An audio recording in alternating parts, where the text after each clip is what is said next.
Good morning, everybody. Welcome back to the Run Your Mouth podcast. We're here in our usual time, Mondays at 11 a.m. with an OG Run Your Mouther, the guy who followed the original summer porch tour. It's nice to have you with us, Mr. Matt. Hey, thanks Professor for that. Wallace. I'm sorry. I don't mean to be disrespectful. No, you're good, man. Appreciate the invitation to come back and talk about energy. Hell yeah. I mean, this goes way back 5 years ago. You were the one guy who followed Porch Tour on its journey from Philadelphia to Max's house. And I encourage people to this year, we still haven't had that shakedown street scene yet of people trading grilled cheese for Run Your Mouth tickets. But that still is the goal. You're out in Texas. Are we finally going to be able to Porch Tour by you? Is this going to be the year? I'm ready, man. Yep. Yeah, I'm pretty close to Corpus Christi, so any folks out in that area would be absolutely welcome to come. I'm on beautiful little plot of land, 5 acres, no neighbors, but I'm only like 10 minutes from downtown, the downtown area where I live. So should be a How far is really nice. like Corpus Christi relative to Dallas? I don't know Texas that well, So Dallas is up in the north. We're about right? 7 hours from Dallas, something Oh, like. so you guys are all the way south. Yeah, Like we're between Houston and Mexico on the coast. that's great because I had a good time in Houston last year, which means we can easily line that up. All right, so before we get into it, once again to plug my newest end of year thing is out. I think next week I'm going to be putting out the full audio for so I did clips. Some things just didn't work. You got to own up to it. But one of the things that got cut, it actually got laughs, but it didn't flow, so I had to pull it out. Was I was joking that with the transition to green energy and like no, I was basically I did a whole segment on the border wall and that we've been spending $50 million a year storing the border wall, and then I did a breakdown of the cost that like even Trump's thing was $20 million a mile, and I was like, if you look at the cost of just barbed wire fencing per mile, it's $45,000. You could actually buy 5 mansions and hire Mexicans. You could build a village for that cost for Mexicans to live there and guard the border. Like I did the math. I don't know. By the way, I don't know that that's the best solution, but I was just like, this is how much money we just waste on things that makes no sense. And then I basically said like they're already. Does this make you feel good about the transition to green energy? They're already turning off the windmills, and then I doctored windmills in the ocean. I was like, that's where you're going to have your wall. And then this is what brings me to you is that when I was out in Scotland, we were driving from maybe Glasgow or somewhere else from the airport. I was half asleep. I woke up and I just saw windmills as far as the eye could see, endless windmills. And so I turned to the driver because here's the thing: as much as I bash on the green energy transition because I understand the way the failures of centralized government, I'm not against new technology. Sometimes it starts sounding like you don't like technological developments or you're betting against. It's like, believe me, if the free market gets to windmills that work, it's going to be great. Or if we end up with green, like with electric vehicles that work well, that's going to be great too. It's when government puts the force thing in that all of a sudden you end up with market failures. Anyways, I turned to the guy and I'm like, oh, this is fascinating. Like, you got all these windmills. Is this like a win here? Like, is this thing working? And he goes, no, it's too windy. Which I was like, how does an engineer not sit down and just figure out that like there's be too much? Like, the entire idea of wind is that if there's enough wind, we can harness the wind and get energy from it. But how can you not do the math on how fast these propellers are going relative to how much wind there is to make a faulty investment of putting up too many windmills that not only can you not use the energy from, but I started because I was going to include this in the end of year thing. I was like, this is going to be for another time. But apparently they even then have storage problems with the energy on the windy days, and they have to then lose more money trying to figure out how to spend money to store the energy. So that's my long-winded introduction to hand this back over to you, Professor Wallace, to let us know how, like, I guess I'm just fascinated by, firstly, how do they get the engineering wrong to put up windmills where it's too windy? I would just think that that would be simple math to do up front.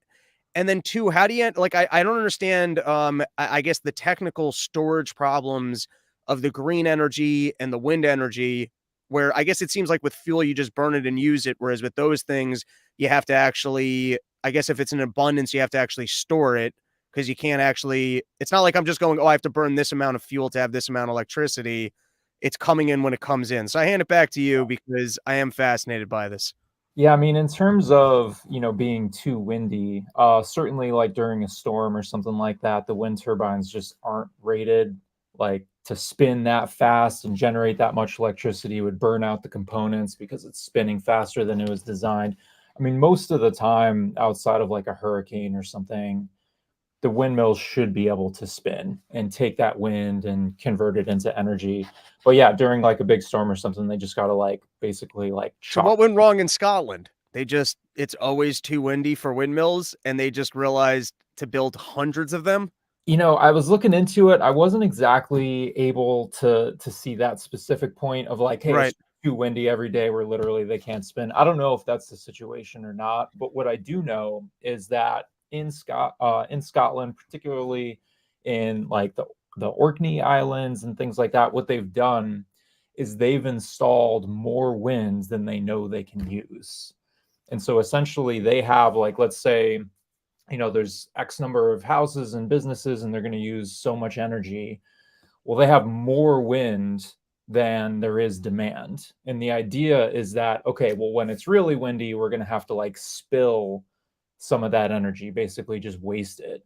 But on the days when it's only like half as windy, well, if we have twice as many windmills that we actually need, well, then we'll still be able to run mostly on wind power, even though it's not that windy on any particular day, that type of a thing. So they've done basically the scheme is called flexible interconnection, where the idea is, hey, there's going to be times with these renewable resources where you just need to just ramp them down or waste their energy because there's more of them than what Uh, there is demand. why can't you get creative on wasting energy? Here's what I would do. I would do one of two things. One is I would buy a giant hologram that literally just dances when we have too much energy, and it just lets people know we're producing too much energy. Maybe I would make it like one of the dancing bears from like the Grateful Dead logos, but like I would in the middle of town there'd be a giant hologram, and like, I don't know, just people like just the dancing bear when there's too much energy. Or why not fire up the crypto, like why not have your crypto building, and just whatever excess energy is running, just always filter it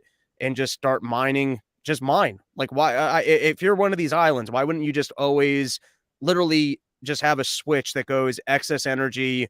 Go run some algorithms, get me some Bitcoin. Yeah, and that's the thing. Generally what you're seeing is, because Bitcoin is distributed around the world, the different nodes processing the whatever, essentially the idea is go where energy is cheap so that you can produce Bitcoin at the least cost possible. And so you see areas like the Pacific Northwest of the United States, which has like ample hydro resources, which is super cheap, and all that stuff was built like a century ago. So like it's all paid for, it's all just really low cost energy, lots of Bitcoin mining happening there. Really, wherever there's like a glut of energy, that's certainly an opportunity for Bitcoin mining. I completely agree. All right, so I guess just to go back to windmill failures. So I know already in the United States they've unwound some of the projects, and it seems like they only worked at lower interest rates. I'm sure that there were overestimations in terms of how well they would work. That's the nature of government projects, and that they did somewhat depend on lower interest rates, which is once again the market failure of the Fed stepping into the interest rate game. That people can make massive faulty calculations, thinking, because it's tough to know where's the Fed going. And then I guess, even some of the biggest corporations making multi-billion-dollar estimates on what they need for the projects to be profitable can make faulty predictions about what the interest rate's going to be.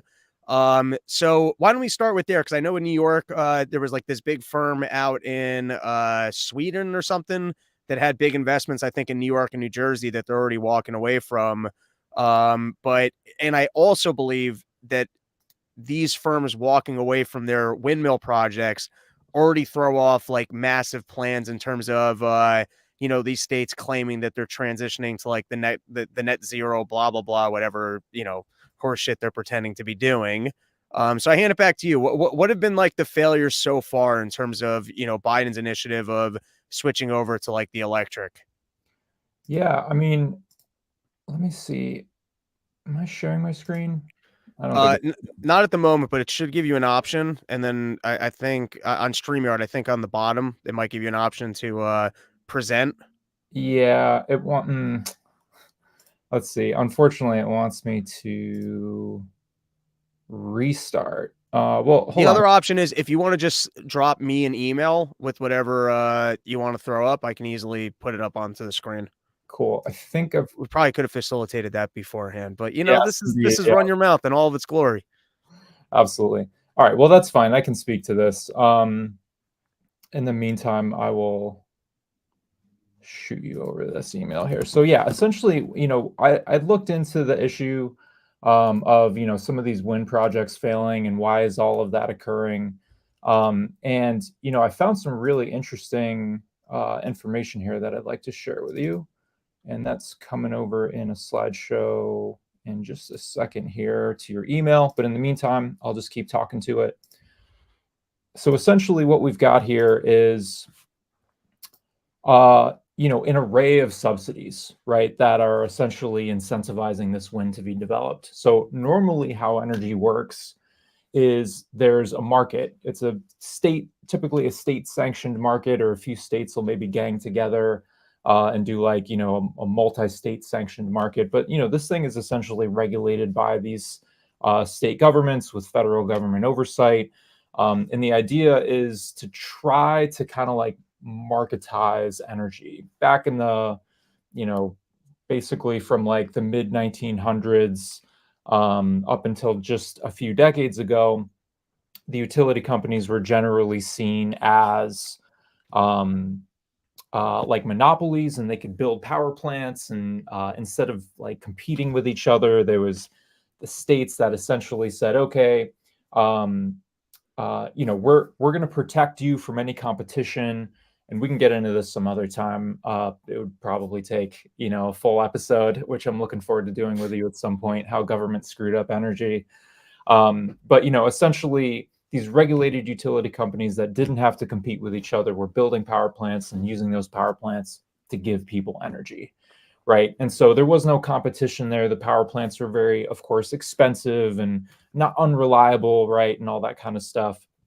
So back in the 90s, basically the federal government, along with the states, they said, okay, power can probably participate in a market. We probably don't need regulated power, to make sure we have, reliable energy. So what we're going to do is set up these energy markets. They're going to be overseen by the state. The rules will all be made by the state, but it'll be basically a market where there's auctions for different things that you need for reliable power, like capacity and energy and other services to try to balance the grid. And that's essentially what we've been using since the 90s. And that works really good, except that, the government at both the federal and the state level, what they want to do is essentially pick technologies to win, right? They want wind and solar. They want more of it. You see, for example, in New York State, they want 70% of all energy to be generated by wind, solar, and hydro by the year 2030. And in these markets where you're paid based on your merit, whether or not you can run, how reliable you are, how much energy you can produce, things like that, wind and solar don't cut it, right? They're too expensive. They're not reliable enough. They just wouldn't be able to make enough money in the market to cover their costs of actually building the windmills and the solar plants. Next slide. So here you have just layer upon layer of subsidies to try to incentivize these technologies to be built. So on top of what wind and solar earns in the market, they also get the federal investment tax credit, the ITC, which was recently just boosted by the Inflation Reduction Act, which kicked up, the percentage of tax credits you can earn by building wind. You also have the production tax credit at the federal level. So every megawatt hour of power that you generate as a windmill, you also earn tax credits on top of that. Again, on top of what you would earn in the market. Okay, I got a question for you. Sure. Urban windmills for poor communities, or how do we scam this system for credits? I'm not even kidding here. How do I go into an area and partner with the poor community, throw a windmill in the middle of town, and then just start selling the credits to other people? Or here's another scam. And this is going to bring me to my extremely carbon reducing trees, which is the scam I'm really working on. But how do you go ahead and go and buy up old solar panels, Like I remember even being in Israel 20 years ago, everyone has a solar panel on their roof, and I think they use it just for hot water. But like, there's got to be old solar panels that are basically just headed to the dump that are like past their shelf life. Like I don't know, every 10 years you got to get rid of your solar panels on the roof. How do we start getting a credit for recycling those things for one, and then just setting them up on giant fields where even if basically we sell the energy credits to the people who are just burning coal. That's what we do. We partner with the coal people who need their clean energy credits, and so we go get all this all these old garbage things. We get our recycling credits, and we put up these wind farms in urban communities and these solar panels that don't work, and we a carbon credit scheme. How do we do this? I think there maybe is some room for that.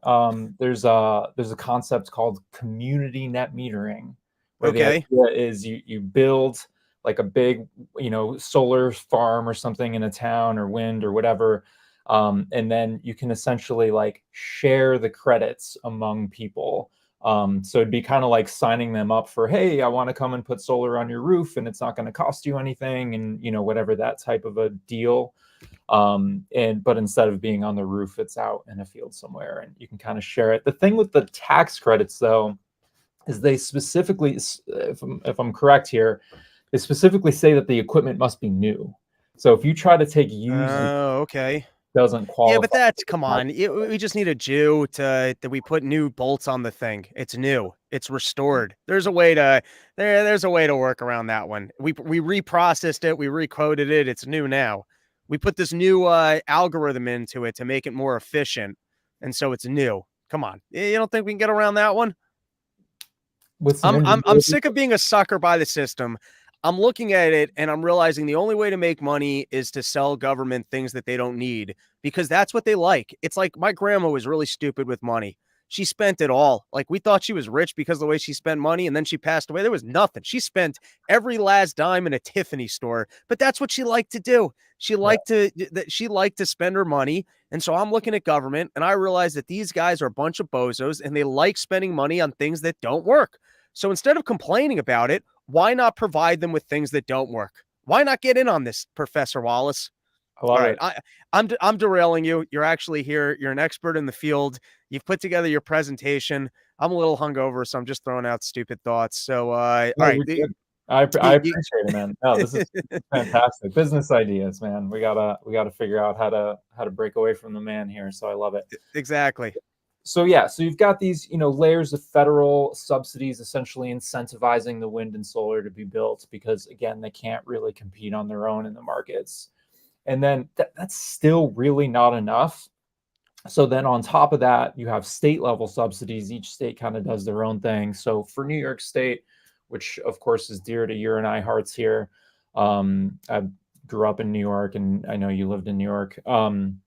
You've got the Green Bank, which is basically essentially like this private public sort of partnership kind of thing created by the state that says, hey, we'll subsidize the interest rate, like we'll give you lower than market rate of interest for loans on new technologies, particularly wind and solar. And not only that, we'll basically be the backstop, like the co-signer on loans that otherwise no bank would ever actually give for these types of projects. So the state steps in, they'll say, hey, definitely give these loans out because we're backing them up, and then we'll subsidize the interest rate on So top of that. the other move here, I'm Yeah. just thinking Wall Street scams at this point. 2024 is the year that I get rich. I buy myself a van. I live on the road. I porch tour year round, right? So here's the other thing you do. You got to go big. You got to go really big and you got to sell these people on projects. It's a Wall Street scam. You ready? You sell these people on projects. You don't do the math. You know they're not going to work. You build windmills in the ocean that you never turn on. And you know what you do? You pay yourself some fat bonuses off these loans that you're taking from the Green Bank. That's the scam. You get yourself a nice fat salary of $1 million a year to go build windmills in the ocean, and you never turn them on. You just scam the system. And then guess what? The government's in on this also because they need to pretend like they're going ahead with these green energy initiatives. So you come in there, suit and tie. You got to get some minorities involved. Maybe you get a lady to pitch the project, show up in a nice power suit, attractive lady, and you just You get them to sign off on it, and then when it never turns on 5 years later, they don't want to. They don't want to look like an asshole either. They approve the project. I wonder if there isn't some of this going on, which we're going to Oh, get into this here. is 100% what's going on. And then on top of that, also at the state level, you've got, the Clean Energy Standard, which is this program that says, okay, look, wind and solar, we know you need to earn more money than what you can earn on the market. So we'll make up that gap. If you need to earn, twice as much, $40 a megawatt instead of 20, sure, we'll go ahead and kick that in and subsidize that at the tune of, we're talking like tens of billions of dollars, like a decade so far in subsidies. These are just fees, extra taxes, essentially added to the bills of New York State, utility customers. All right, here's I got another idea because I just I took my Zen and it's flowing. The universe is giving me these ideas. I'm going to create a publicly traded company called Government Credit Scam Corp, and we're going to get a room of Hasidic Jews, and we'll live broadcast the room of Hasidic Jews, so like that they're working, and they spend all day poring over the tax code and coming up with scams for how we can profit off of government credits without actually doing anything. And we'll get the report out to the people of how many credits are going out annually from the federal government to subsidize projects that don't work. We can showcase how profitable government scam projects are and start giving the general public an opportunity. Usually this was closed off, right? You had to be in the BlackRock family. You had to be a major player in order to be able to profit off of government scams. But now we're going to open it up to the general retail investor. I love it. No, yeah, and then we can create more regulations to close those loopholes. Create Can we make more Tim Dillon our loopholes. spokesperson? He's into the fake business thing. This could This be this could be next level fake business right here. you could spend an entire career basically just exploiting loopholes, and then once those get closed, finding the new loopholes that get opened, regulation after regulation. No, Loophole Corporation of America. All right, absolutely. so in other words, government steps in on the federal level. I think it was like over like $1 trillion that Biden was putting towards the green energy thing, which the smart entrepreneurs go, okay, look, here's an industry where I don't have to actually be competitive. The government's going to pour $1 trillion into it. You get your market signal that loans are going to be made available to you. You don't actually have to have a competitive product. So if you're a person looking to make money, that's when you grab your suitcase, you put on your suspenders, and you get to work pitching things. So what we're looking at in front of us is basically the list of the different credits that currently exist for if you're trying to create green energy projects. Do I have that right? Yeah, all the market distortions. Yep, exactly. And then Okay. on the next slide here, there's a problem, right? So essentially what we're seeing is that on top of what you can earn in the market for selling energy, and on top of that laundry list of subsidies from the state and federal government, these projects are still failing at an alarming rate. As you've seen, you had asked me to look into that. And so they are blaming inflation, right? And this is rich, right? So of course, you've got the Federal Reserve with its money printing. I don't have to explain that to this audience.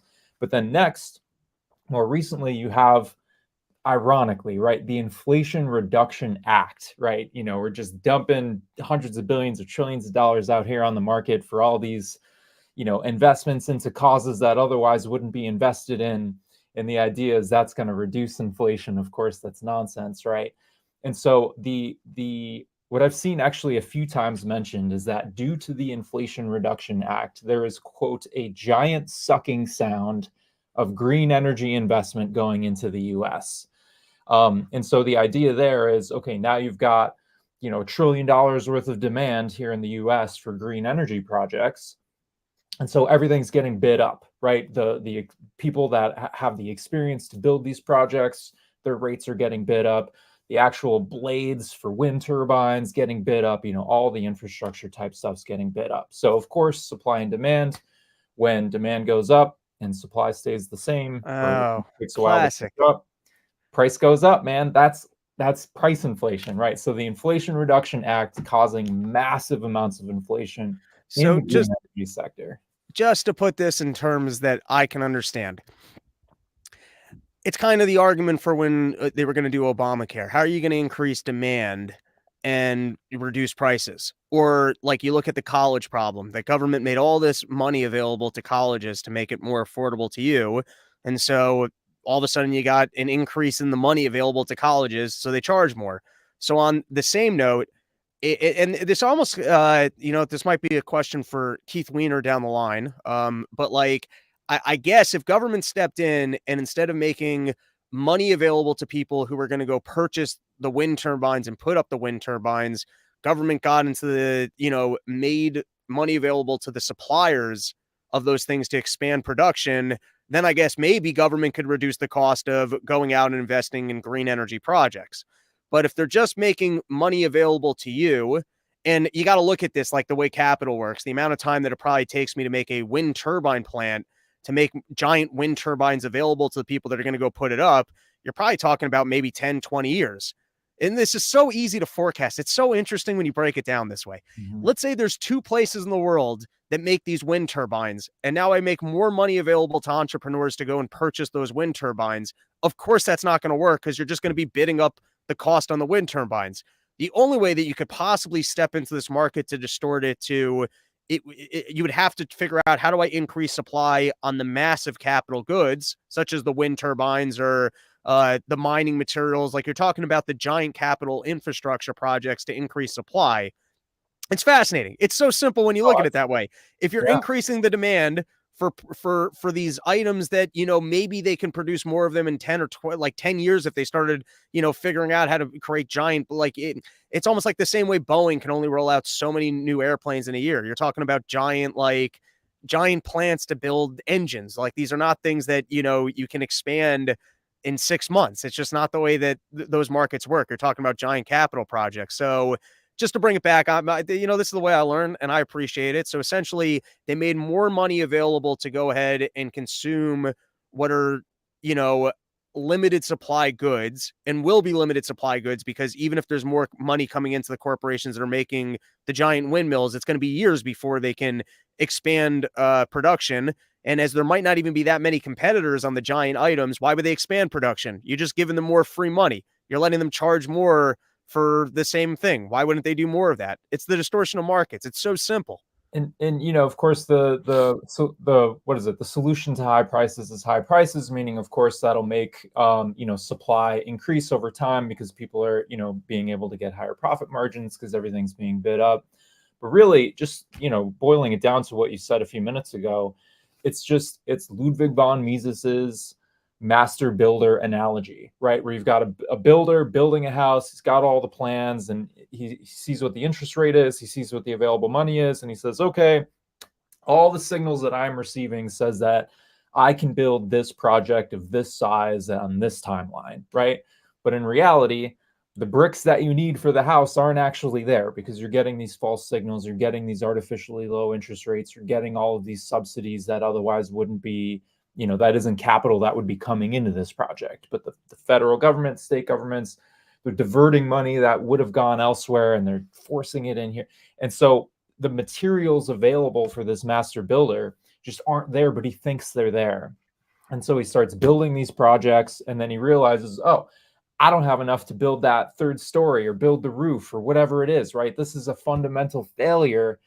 And then that's when you see the crash, right? The bubble inflating when they don't understand that there's actually the resources aren't available because the distortions, and then the crash, the reckoning that happens after that to try to get the markets to actually clear, which is what we're seeing here on the next slide. All right, before we get to the next slide, let's take a second and just have an ADD moment here. First is, I got Michael saying finally caught it. I love that live run your mouths are like elusive, like the Loch Ness monster, that there's all these consumers desperate for it. And I just somehow, it's like a club with ropes around it. We make it seem more exclusive than it is. Next is, as we're discussing market failures, sponsors do pay the bills around here. So I'm going to plug premierpharma.com. They are a company that is stepping into the healthcare market as basically what happened. I did this recently on a Run Your Mouth, but they capped what insurance companies can make by way of profit. So insurance companies went ahead and they bought all the auxiliary companies up so that they could, purchase things at higher prices and make bigger profits outside of your insurance.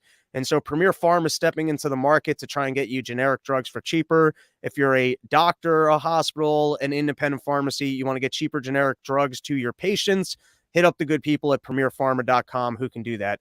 One more plug is we've got end of year. We're doing a big New Year's show with Davey Smith. Make the trip. It's a nice little theater setting. It will sell out. It's a smaller size venue than we normally play. It's going to be an exclusive evening, stand up live pod, and then partying afterwards.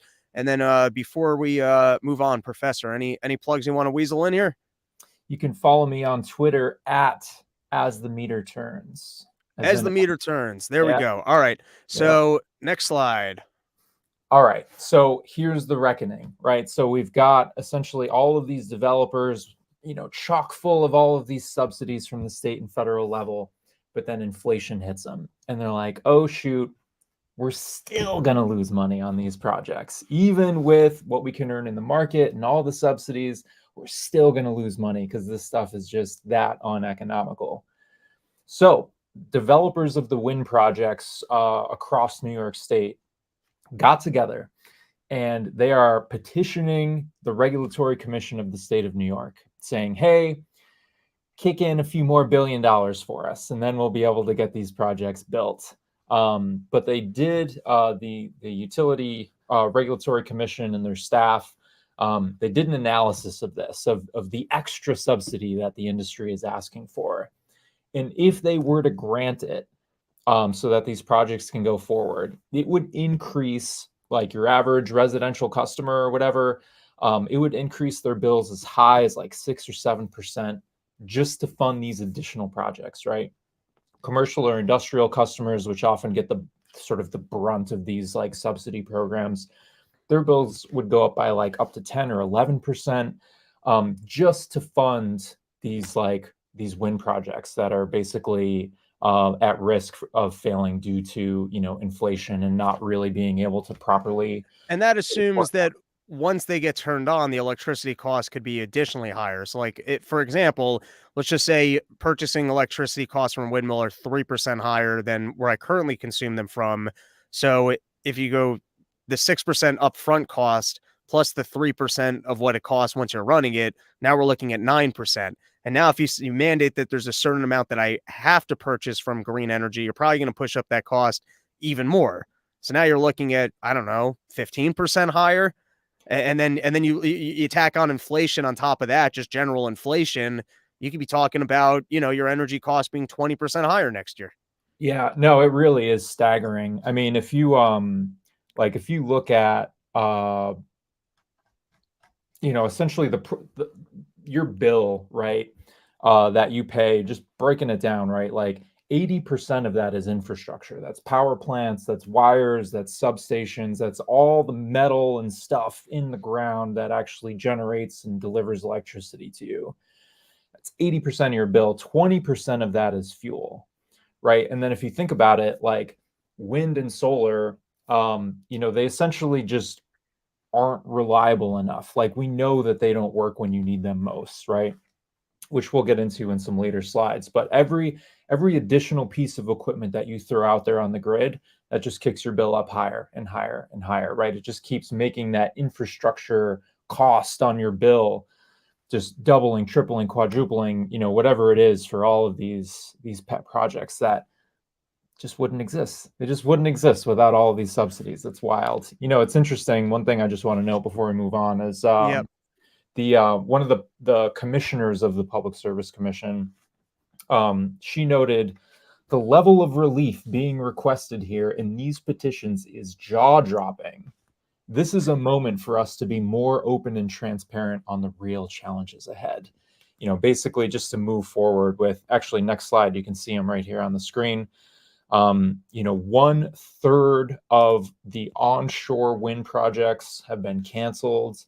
The majority of the offshore wind projects are probably going to cancel, given that the Public Utility Commission is not granting them these extra billions of dollars of subsidies. And you're talking about Empire Wind 1 and 2 over there, just south of Long Island, Beacon Wind over east of Long Island, along with Sunrise Wind. All of those projects are like, oh, shoot, we can't go forward. Yeah, that's huge. I mean, that's That's a lot of projects, just all And sort of being and canceled. I guess this is what would be for the investigative journalists. You know, hopefully we'll get there as Run Your Mouth Enterprises. But if you could look at how much money of this was already spent that will never be recouped, and what kind of bonuses were paid to the individuals in these corporations, what kind of tie-ins they might even have with government, or how much of these people's careers have been spent going, hey, going with my idea of the let's take advantage of this government credit scheme. And then what are some of the costs down the line of having half built projects? Like, I would just think that there are environmental problems to, already I was reading, it's this funny thing with the windmills, and that they're throwing off like the whales or whatever. But you're also talking about you threw electrical wires into the ocean. So if you're telling me that and I don't know that we're at this level, I'm just talking as a theoretical. But if you go belly up on, let's say, a windmill that you're throwing into the ocean, and you've half built the electrical wires, and now you're not maintaining it, like, what kind of environmental hazard might that look like in 50 or 100 years from now? Or like, what are we looking at from half built projects because you didn't think them through fully? And it's always in the name of the environment. But I'm just saying, if you're running with these half measures and you've got half built projects, I would love to see someone do the research of, hey, here's what the environmental cost might actually look like on these in 100 years. Like, look at what your failures are actually costing the environment. Yeah, I agree. And then if you look even on top of that, before you even put anything into the ground, wires or windmills or otherwise, I mean, you're generally looking at something somewhere around like a 10-year approval process to get the permits and all the local sign off. And, these attorneys here and the groups that are basically like trying to push these projects forward, they generally have to work on them for a decade before they can even start building. Again, all that money just wasted. But I guess, Billable hours. All right, yeah. hold on. This is I'm loving this. I'm even surprised by how fascinated I am. I gotta take a quick leak, which isn't professional, but I have to. So maybe while I take a leak, you can plug your Twitter. You can tell people other things that you've been doing. You can talk about how much you love your kratom. I know sometimes you're studying for drug tests. I don't know. Whatever you get, the floor is yours. It's gonna take a minute. So you got a whole minute of the Run Your Mouth podcast solo. Enjoy it. You can trash the show, whatever you want to do. I'll be back in 60 seconds. Excellent. So I'd like to really encourage everyone to go out to the Run Your Mouth Summer Porch Tour, which seems to be happening year round these days. It's a really good time. As Robbie said, I followed the tour that first big year that they went out. Really great time. And yeah, you just get to meet like-minded people, and it's fantastic. Robbie's got just a whole troupe of top level comics from New York City that joins them. And they're just all murderers, man. They just get up there and tear it up. It's fantastic. Best time to be had. Plugging my own things, you can follow me on Twitter at As the Meter Turns. I'm also working on a course that I'm going to make available for free, probably sometime in the second half of 2024. Basically, a master course on smart grid and renewable energy and the integration of all that. And looking forward to launching that. Maybe Robbie would be so kind as to have me on sometime in later 2024 to feature the launch of my online university. Oh, hell yeah. I'm there. I hope you just talked about something terrible and I just endorsed it. All right. Next slide. Yeah, and these next few slides I'm going to breeze through. They're kind of technical, but I don't want to get bogged down into the weeds here. Essentially, New York, basically, they have this goal: 70% of electricity should be generated by renewable energy sources by the year 2030. And so the idea here is we're going to subsidize these renewable energy projects, and at the same time, we're going to shut down the fossil fuel peaker plants that we rely on, like in those early morning hours and evening hours when electricity demand is spiking. You got to fire up these fast acting power plants to be able to like provide that power reliably. And so that's basically their mix, right? Is subsidize renewable, shut down the peaker plants, and that's how we're going to get to 70%. Yeah, Honestly, that's it's what you might as well call this plan rolling blackouts. yes, that's exactly what I was about to say. I mean, next slide, we're looking at for New York State, demand is like 32,000 megawatts. For reference, the biggest onshore windmill is like 2 megawatts. Offshore, you can get them a couple megawatts bigger than that, but you need some wiggle room, right, in case something shuts down unexpectedly. So you generally need about 40,000 megawatts of installed capacity. Next slide. And so, what we're looking at right now, here's the generation mix where something like 60% of the energy is created by natural gas, wind, solar, biomass, somewhere around 5%, hydro is maybe a quarter, nuclear is about a quarter.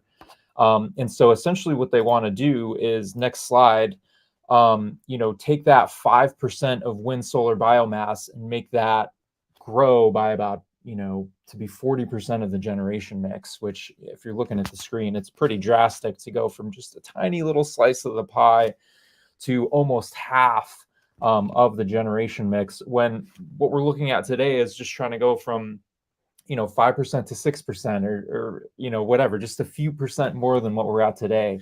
And And look at just to take a look at this, firstly, I remember, and maybe this was even before Trump, but we were having a giant natural gas kind of expansion in this country, with the fracking, and from what I understand, I don't quite know why that so went belly up, or seemingly went from us being this giant exporter and having all these resources to, I mean, it could be Saudi Arabia just started flooding the market at $1 energy. I don't know what happened there. Maybe you have more information, but it it is does kind of also come back to the old storyline of just that we don't expand nuclear capacity, and that technology is better and could be better.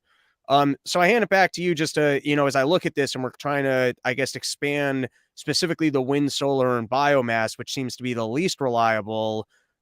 Whereas I guess if I was trying to pick the low hanging fruit, government stepping in, being concerned about carbon, I would think, even though I'm sure you'd end up with market failures just the same, and it wouldn't help because you're just making, like we said before, you're going to drive up the investment costs on the things that, on what's the higher capital goods that don't turn around that fast, like even the equipment, I guess, for, doing my natural gas drilling. But I guess how much more effective would it be if a government was trying to do the natural gas or nuclear route as opposed to the wind and solar? I think way more effective, which we're going to get into here.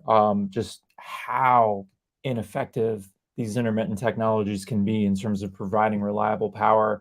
It's sort of interesting, maybe almost kind of counterintuitive, but we actually are enjoying the benefits of the natural gas hydro fracking sort of boom, right? Um, Indeed, the advent of hydrofracking essentially cut the cost of energy, electricity specifically, in half in the 90s and early 2000s. Like if you look at where the cost of energy was before hydrofracking and then after hydrofracking, natural gas basically replaced, before the mix was like half gas, half coal. Pretty much all the coal's been retired. It's all been replaced with gas. So that's why, right now, 60% of New York State's grid is powered by gas. It used to And by be. the way, just as we're talking about just like economics, it's also a fascinating thing about inflation is that with like sometimes it's almost hard to track how bad inflation is when you consider the fact that technological developments might have had drastic deflation. Like, in other words, if you cut the cost of energy literally in half, you could think about how much cheaper every single good should be able for me to purchase. And so, like, when you're, tracking 2% inflation, that could actually be 10% inflation because you're wiping out all the technological gains of what could have been cheaper because of a massive technological development. Absolutely. Yeah, you're absolutely right. We see that. At some point, we should get into a discussion on the Federal Reserve and getting off the gold standard in the 70s. But at the same time, you had women coming into the workplace more and more, The two worst. incomes per Ruin everything.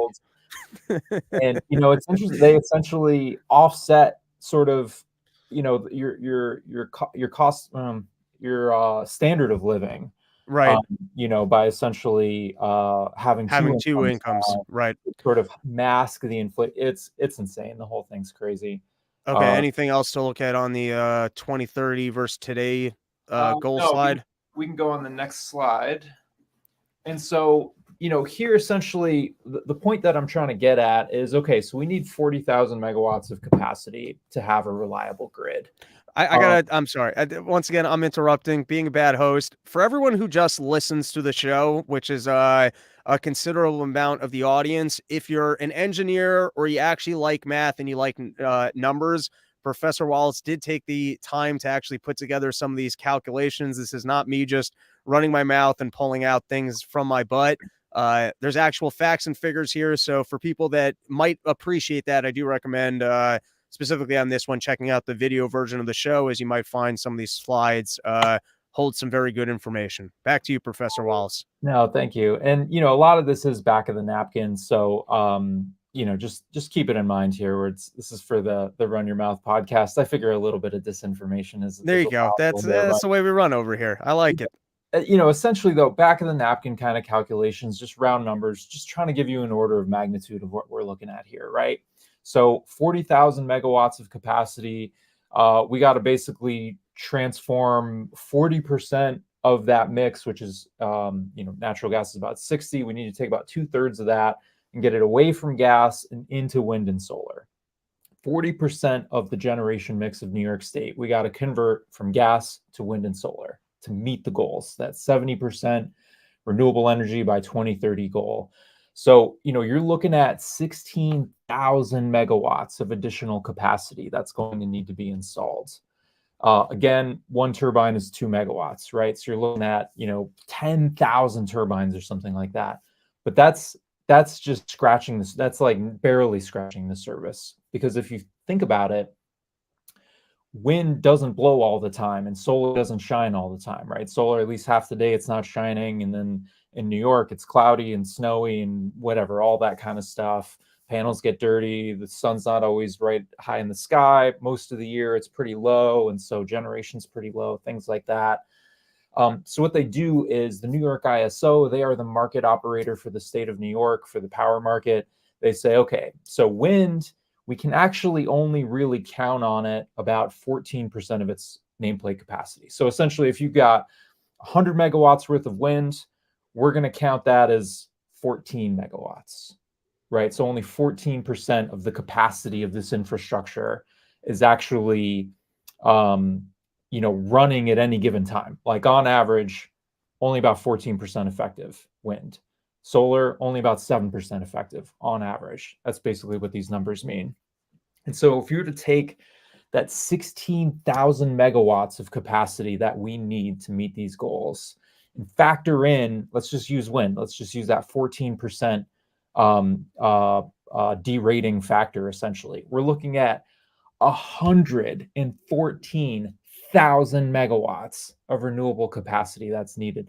That is 10% of the surface area of the state of New York covered in windmills.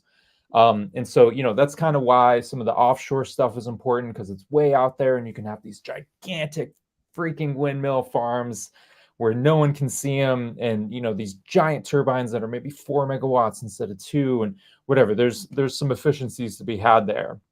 But you are talking about an unfathomable amount of infrastructure that needs to be installed. It's and really do you have and so what would be like I guess if you were to so I'm going to simplify this to make sure I had it right. If you're going with windmills, there's only about 7% effectiveness, so you would need a massive capacity in order, because you would need 7%. In other words, 7% of your windmills to be able to. Not exactly, but let's just keep it simple. Let's say I built 100 windmills. I could assume that at any given point in time, 7 of them are actually going to be working. Let's just go keep it simple. 14 fine. So for every, and now, so when I do the math of how much electricity I need 14% of what I'm building to be able to cover 100% of the electricity, because that's what it reduces to. So if I throw up 100 windmills, I can then assume I have 14 at full capacity. Mm-hmm. And then is that enough electricity for my demand? And then I would assume that that's got to completely change the math equation for what that, because I'm sure that they don't do the math that way. I'm sure that they look at it as I build a windmill and 100% of whatever this windmill is supposed to do is actually getting pumped out. Now, I do have a question for you. When you say 14%, is that because there's so much time that they just don't work and I can't store the energy? So like even that's a mute point because like, I guess when it's windy out, I can use 100% of this electricity. It's just during all the other times I can't use it at all. And so even doing the math, like in other words, I can't even do the math of, hey, I need 14% of this to do 100 because it's like on a bad day, I'm not going to get anything from it. So, Exactly right. No, you're okay. exactly right. Yeah, essentially it's like, yeah, I mean, when the wind is blowing really hard, that windmill is operating at 100% of its capacity. But if the Right. wind is only kind of breezy that day, then you're maybe 25 to 50% of its capacity. And if the wind's not blowing at all, you're sitting at 0%. And How if it's soon till they start buying giant things to blow wind that they just that run off of fuel? big fans running off a diesel generator to blow that Yeah. windmill. It's actually funny. I recently just met a guy, and I didn't really get too many details on it, but he said he used to work on windmill farms. Right. And what his job was to install the diesel generator that would run when the wind wasn't blowing, so that they could still meet their commitments for that Oh, project. there you go. They're literally running the exact scam. All right. Next slide, or are we still on this one? Yeah, let's yeah. So another thing you had asked me to look into was some of the logistical challenges here Okay. around wind and solar and storage. So one more slide. Essentially, this is a pretty famous slide. This is known as the California duck curve. And essentially, what this shows for anyone just listening is that, overnight demand for electricity is relatively low. And then in the morning, 6 a.m., pre-dawn hours, you get a spike because everybody's waking up and using their hot water heaters and, air conditioning and whatever, all that kind of stuff, coffee makers, toasters. And then during the middle of the day, if you follow that 2015 yellow line right there at the top of the graph, you see there's a bit of a trough in load through the middle of the day when you're kind of at work and you're not running your appliances and things like that. And then in the evening, right as the sun is setting, you have basically your peak demand. Like the highest demand for the day occurs in the evening. So second highest peak demand is in the morning before the sun rises. And then the highest peak demand is in the evening, just after the sun sets. And then again, you get that trough overnight. And so what you're seeing is because of the policies in California, many of them we've already talked about with net metering and essentially all the subsidies to give these resources more money than they would otherwise be able to earn on the market, as well as like the new building codes in California and things like that. I actually think I have a slide on this. Yeah, next slide.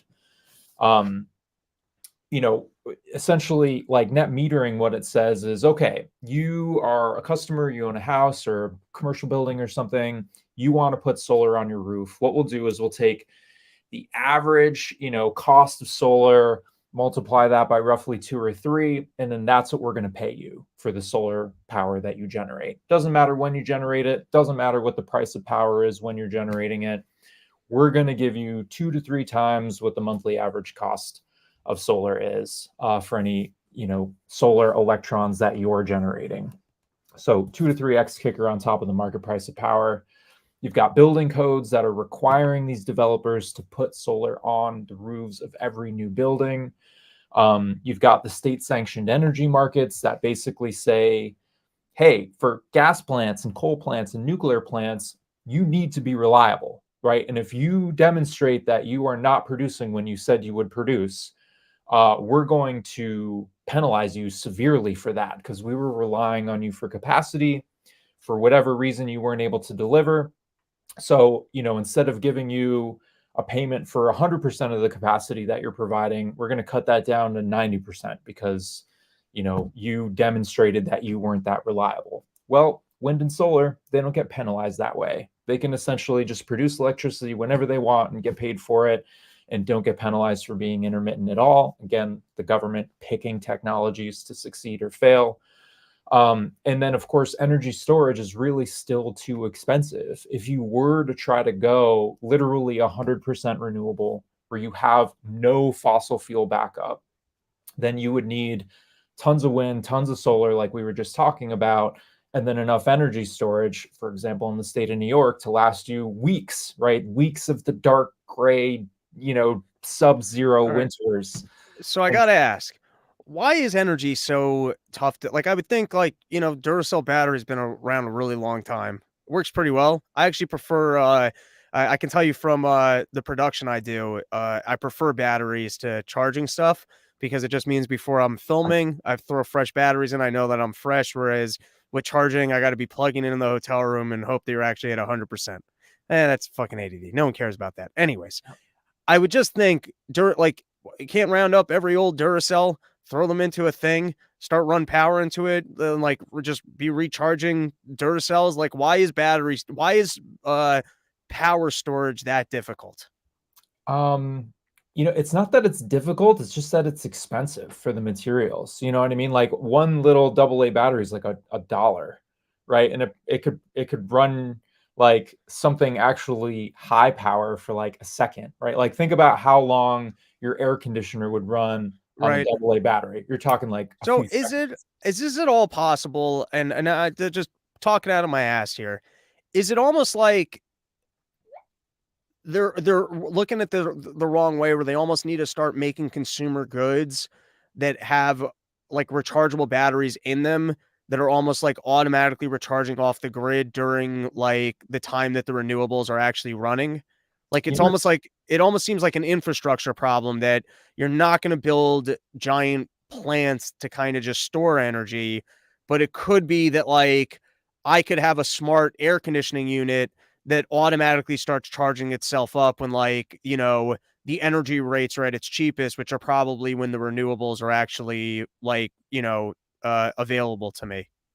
No, it's interesting when you look at like handheld devices like the new iPhone, for example, Right. with the latest OS update, there's actually an option that says charge when grid is the greenest or Interesting. whatever, and it'll do that for you. But And go ahead.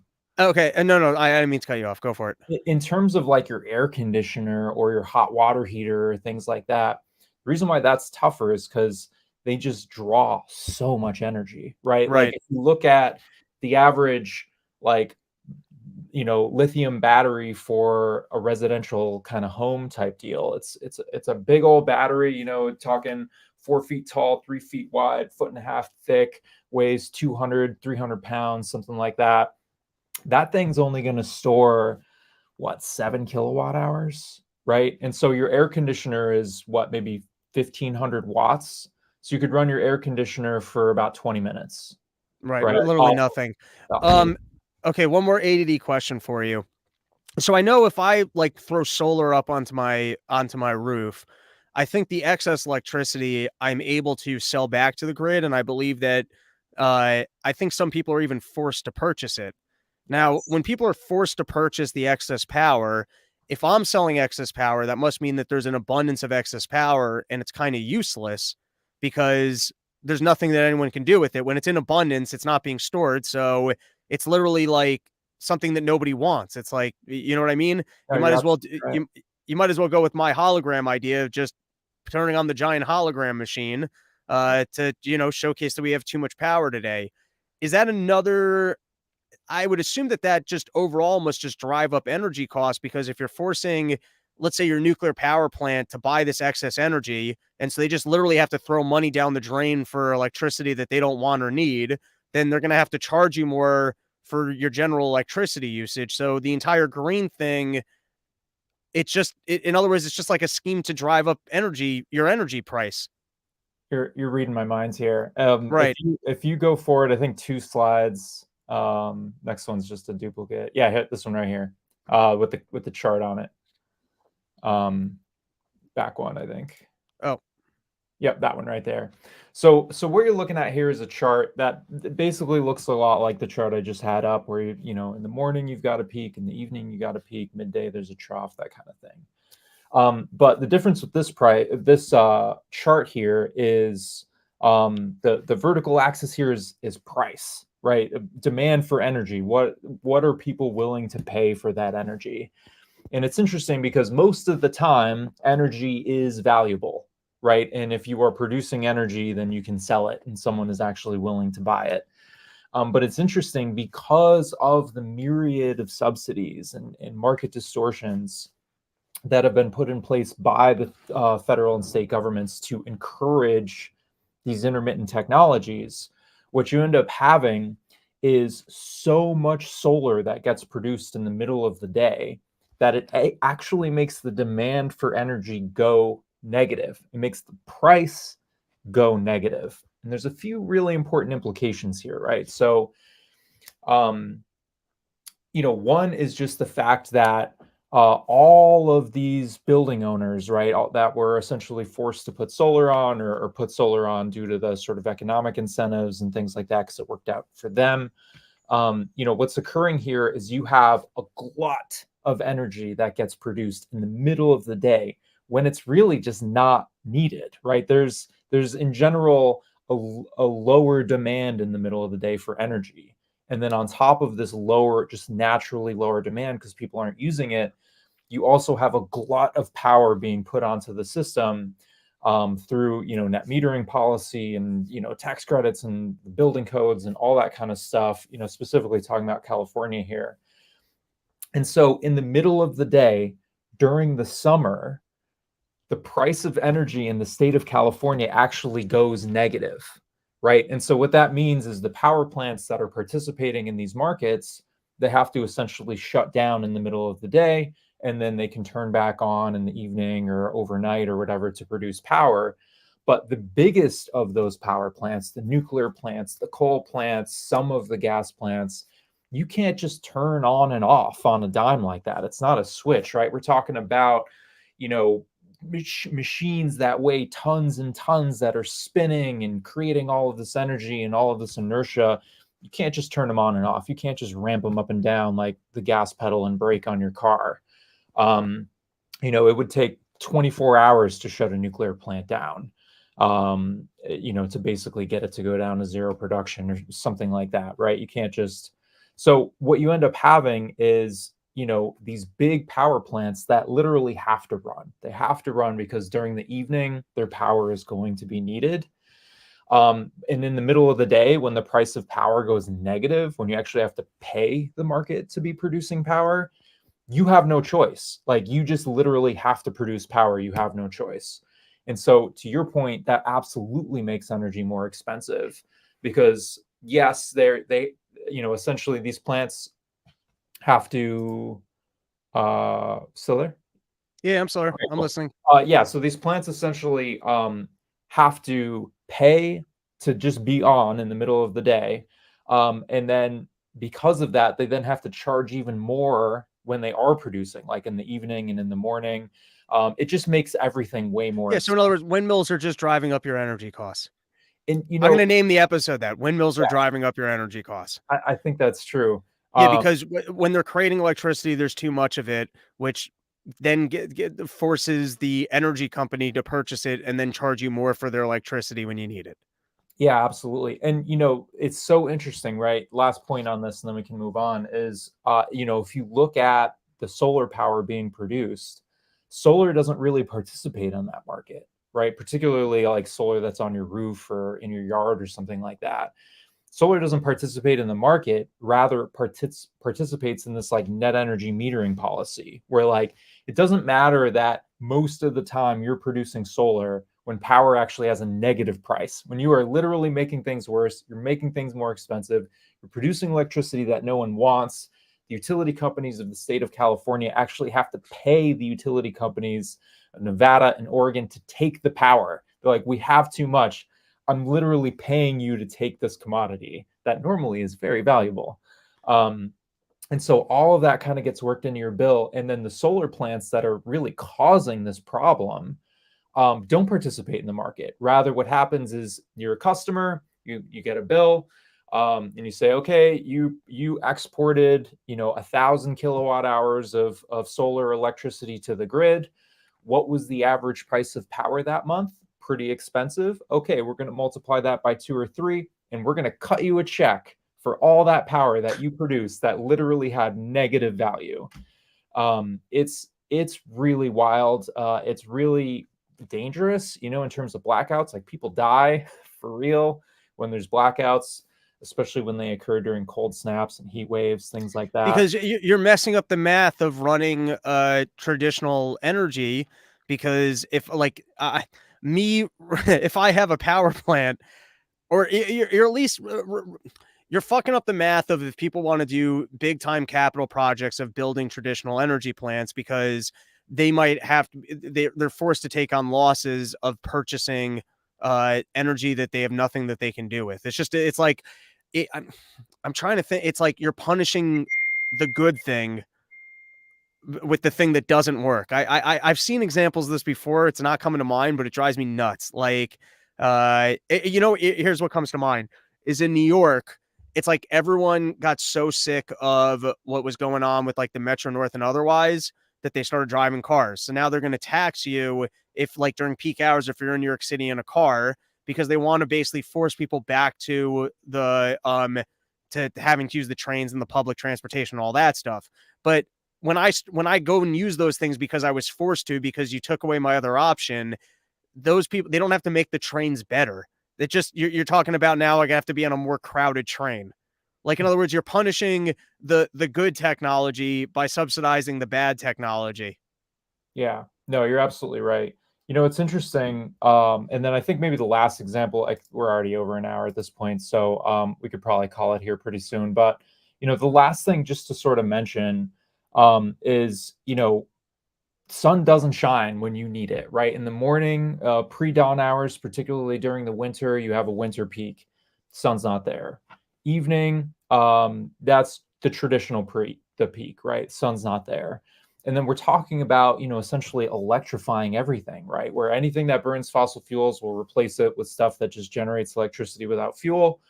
And then anything that doesn't use electricity, like your furnace that maybe uses gas or oil or something, we're going to put that on electricity. And so essentially what you're doing is like, just for example, in New York City, I've done some studies here that show that like, all right, the capacity of the New York City grid is X. And then if you want to electrify all your heating and everything like that, you're talking 2X that grid. And then if you want to electrify your transportation, you're literally going to have to triple Right. the By the way, size of the grid.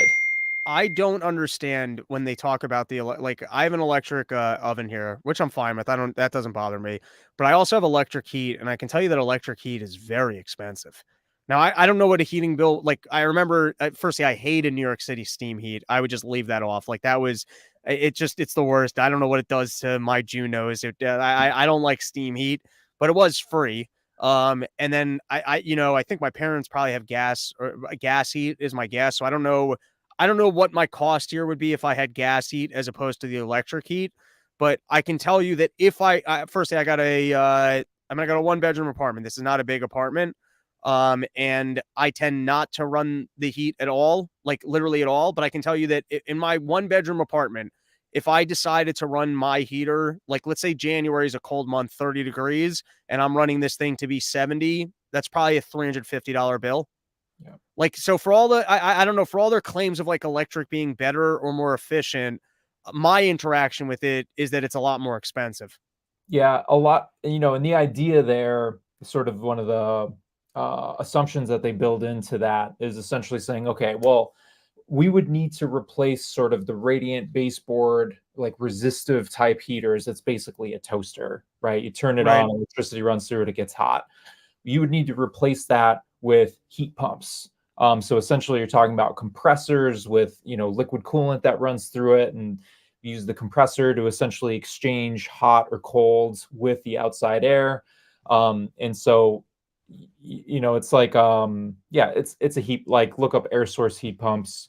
That's essentially what they're looking at. Those little units that sometimes you see up by the roof, Right. that type of thing, or not by the roof, by the ceiling on the inside. I think I know what you're talking about. Yeah. All right. Before I ask some more just random ADD questions, why don't you take the floor with for any conclusions or otherwise? Sure. Yeah. And then, wind kind of, it infamously dies. The wind infamously dies during cold snaps and during heat waves. Like it's When just you when you need it most, man. And then again, the solar's not going to be there when you need it either. And it's like, I don't understand. I don't understand what they're trying to do here. And then, it's interesting. Right after you had reached out to me and asked me to do this show, I was already on my way to New York City to talk to some energy professionals out there, and I was getting their take on this, trying to prepare some notes here for this interview. And essentially they were saying like, hey, we have the ears of the local and state politicians, and we talk to them about this kind of stuff. And when we get into even the finest level of detail here, just one layer down the surface, and be like, hey, so by the way, there's some challenges here. They literally don't. This is like news to them. They're like, AOC up there, we can go 100% wind and solar. It's a shame we haven't done it already, when they don't even know how anything works. And so I think that's really the driver for a lot of this bad policy. I think, just one example to kind of leave it off with here would be the example of Germany, right? So this is back pre-Fukushima, we're talking over 10 years ago here. The German government went all in on wind and solar, particularly on solar, and they added these fees to people's bills to collect money so that they can give that money to anyone that installs solar as a subsidy. Because again, you're not going to be able to make your money back just on the market. You need that government subsidy to make it worth your while to install this technology. So they increased the price of everybody's bills, and subsidized anyone that was installing solar and producing solar. And so they were like one of the first big countries to have like this boom in solar, like a significant percentage of their grid being solar. And what you saw was the utility bills got so high that people switched from natural gas and electricity to heat their home, and instead installed wood burning furnaces and started literally burning wood to heat their home because they couldn't afford the modern sources of energy, which wood is a carbon neutral resource. So in terms of if you're counting CO2 molecules, it doesn't really matter. But what does matter is now you are combusting fuel in the city rather than out in the middle of nowhere where a power plant would normally be. And so a lot of that soot and stuff now comes back locally, like you had, a century ago, that type of thing. And then not only that, but again, like we've been talking about this whole time, you still need 100% of the grid to be able to run on reliable sources of power.